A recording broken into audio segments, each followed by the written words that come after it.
beasts, aren't they? Chuffed to bits. The smallest little thornback. No, I'm just concentrating on not losing the rod over the side. And its eyes. It's got amazing eyes. Doggy in the boat. Golden mullet. There's a bit of weight to that, you know. And that's what we want, don't we? We don't want the same all the time. We want something different, a good old show. Tuck myself inside the cuddy. I have got the extended rain apron, but I rarely put that out. It's really good for the summer, for keeping the sun off, to be honest. It will keep the rain out, but... Oh, one of the rods is going. White rod's jangling away. That's a ting bite. So first and topmost in the grab bag is... This is an Inshore flare pack. So I took advice. I didn't just go out and just buy what I thought. I bought an Inshore flare pack, day and night, in a waterproof container. And there's one more thing in it, and we'll have a look at that one in a minute, but that is different. So we've got handheld distress flares and smoke signals. They've got a shelf life, they've got a date stamped on them. Let's have a quick look. Yeah, expiry date, December 23. So when you purchase them, they will write on there the effective start date, I think, if that's right, unless it's done from the factory. And all the marine agents and wholesalers and that, they do a collection service, so you can put this in and buy your new ones. So quite a short shelf life on those, but absolutely essential. If you ever need one, 2, 3, you can let off more than one over a period. You really need one. The next thing, and I really like this is a cracker. So with the same thing, extinguishers got a very short shelf life, and then they have to be inspected, maintained, and all the other bits and pieces. This is a fire stick. When I say fire stick, it is, you take the cap off, you take the base off, there's a striker, you strike the top, it chemical reaction ignites, and then you just point it at the fire. And the beauty of this is, I used to be firefighting trained, it's all expired now, used to be a damage control instructor. Extended shelf life. So this says date of manufacture, because they've always got dates on them, 2019, 10 years. 10 years, no maintenance. As long as it's clean, clear, functional, it's not damaged in any way, that's good to go. Fire stick, absolutely brilliant. The next really good thing is, it doesn't matter what kind of fire. You don't have to remember AFFF foam extinguisher for carbonaceous and fuel, and dry powder for this, and CO2 for that. You strike this and point it, and it gives quite a long duration as well, longer than an extinguisher. So like a normal extinguisher is in seconds, and it hasn't actually got this one written on it. I think this one's 30 seconds, 30 or 40 seconds. I'll have to check up and put it in the description. But yeah, extended duration as well. You don't need to think of what kind of fire that's going on. You can point that arm's length, any fire, and that's going to do the business. So fire extinguisher, all in order. This is packed. First aid kit. I'm not going to go through the contents of a first aid kit, but what I'll say is I've fine-tuned this for me. So it's got extra plasters in it, it's got suntan cream, lip seal for in the summer. I put brand new lip seal inside here, and just having a quick look, see if there's anything obvious that I'm not mentioning, other than the normal scissors, bandages and all that kind of... Oh, there you go. Paracetamol and Ibuprofen.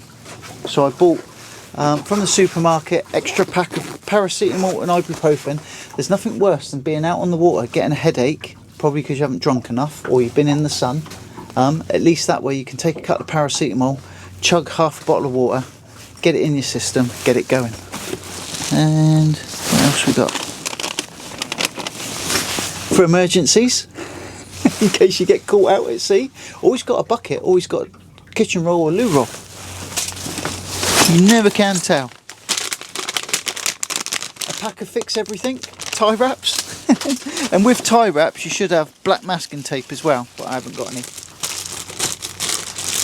Suntan cream, and a good suntan cream, so a branded name and 50 sun factor 50, SPF 50 and waterproof. So if I start to feel like I'm crisping up, forearms, hands, face, neck, ears are a big one. Should put it on before you feel any symptoms of drying out. But that is always in there as well. And what else have we got in there? Just because it keeps them safe, I have my binoculars. I class them as a safety equipment. And then the last two things in there are a little bit bizarre. That keeps my anchor chain in stay, but if I lose the one that's there when I'm in the procedure of anchoring, I've got a spare. And that is a spare bung. You're never going to be able to put one of those in if you're at sea. But I know I've always got a spare in the bottom of the bag. Those two I don't ever expect to have to use, but if I need them, I really need them. So they go in there. We'll put the Fix Anything, my nice set of binoculars, my got caught short. You only ever have to get caught short once to realise that you will never be without it. Believe it or not, I've got a toilet roll in another locker, and I've got my sound signal. So I'll show you my sound signal in a minute. First aid kit, flares. Now there is an argument that that should be immediately to hand. I'm confident. My grab bag is right by the console. I know exactly where that is, and I do like the fact that it's inside the flare pack. Some people might say that that's got to be on a bracket instantly to hand. I'm confident enough. If there's a fire at the back of the boat, engine or fuel, I will be coming to the front of the boat. And as I'm coming past the front of the boat, that's where my grab bag is. And my suntan cream. And then what I tend to do is I roll it loose, because this is a diving waterproof bag with air in it. There's air in that now, and it's sort of loosely wrapped and then clipped down. Even if the boat was to sink, that's going to float free because it's an open boat. That's going to float free, and if I was in the water for any reason, hopefully I'd see that because it's bright yellow. That's just the way I'm thinking. Okay, it's not a hard and fast rule. And then my sound signal, which is immediately to hand. It's compressed air that you can charge yourself. You don't have to go buying bottles, because it's a bicycle pump or a compressor at a petrol station or anything else.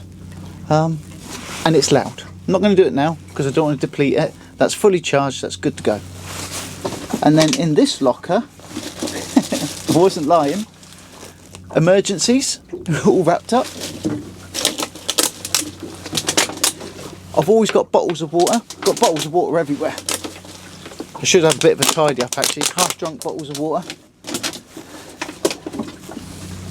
Gloves. Rope. There's an extra rope inside here. And then there's all sorts of weird and wonderful things.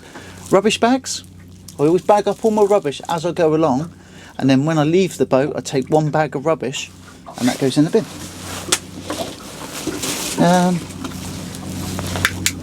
Lights. I haven't got fixed lights in here because I don't want to deplete my battery. My battery's for more important things. Fish finder, radio, starting the engine.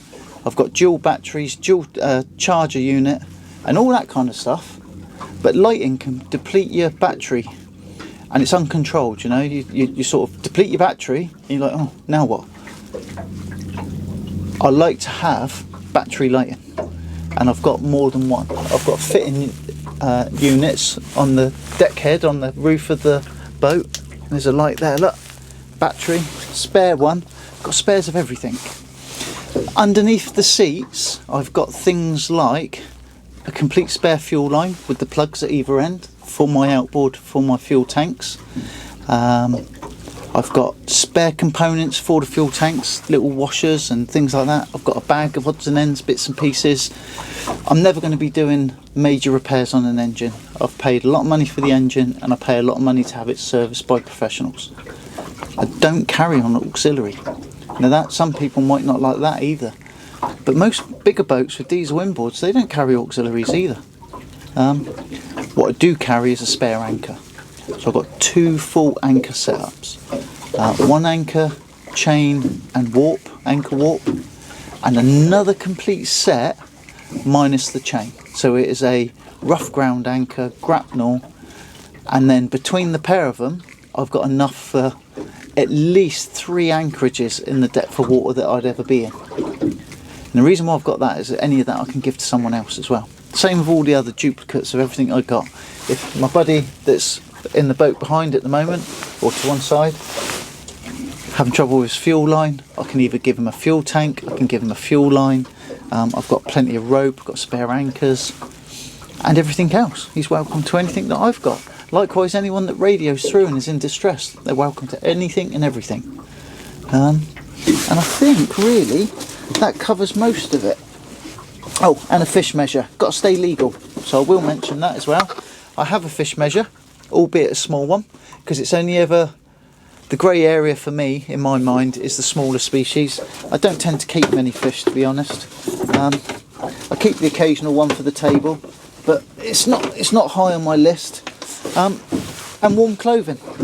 Underneath one of the seats I've got a waterproof bag with just a spare pair of tracksuit bottoms, a warm jumper, underpants, t-shirt, socks. If ever I got super wet, super cold, or someone else, if I was to pick someone else up out of the water, a pair of baggy jogging bottoms and a t-shirt, warm and dry, sat in the front of the cuddy, would be a welcome to anyone, I think. And I think, oh, and always carry a knife. Nearly forgot the knife, but I'm looking at my knife over there. Yeah, always carry a knife. And in fact, because everything else is in the boat bag, I carry a grab bag and a boat bag. People might have seen that before. I've usually got it clipped on myself somewhere, and for today, for some reason, even though I'm talking about it, I managed to forget. So, life jacket and a knife. And that's it for my grab bag and my safety kit. Always, always, always, can't stress it enough, you can't scrimp on this stuff. If you're going to invest money in running a boat, invest in yourself, invest in the safety kit. You never need it until you need it.